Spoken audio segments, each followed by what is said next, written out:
Sim, nós iniciamos a luna, 22 de abril, com fase 1 do projeto de reconstrução High-Rise Hotel fase 1. O projeto completo eigenlijk a partir de 3. Dus fase 1 vamos ver a comissão aqui que está de Rio Palace Antillas, de South Beach. Outro ano nós vamos de South Beach, de Holiday Inn. E o seguinte ano nós vamos embellecimento que está parquear plaza na banda. E tem que hora que Turcos está canando bom? Sim, já nem vamos a luna nós começamos com fase 1. Fase 1 está de Rio Antillas Palace para Rio Palace Aruba. Se vai ter uma duração de 7 semanas.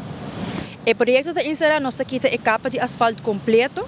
Nós também direito em Rio Lering e também nós também põe tubo novo para persliding, assim é tubo yam. E fase 1 completo que não de Rio Palace Antillas, de South Beach, está custo de 3,2 milhões de florins. 2024 aqui nós estamos fase 1 de Rio Antillas para South Beach, 2025 nós estamos South Beach para Holiday Inn e o seguinte ano nós estamos embellecimento que é para qualquer plaats na ronde e full projeto completo. E contratista da Urbanso Week com maatschappij.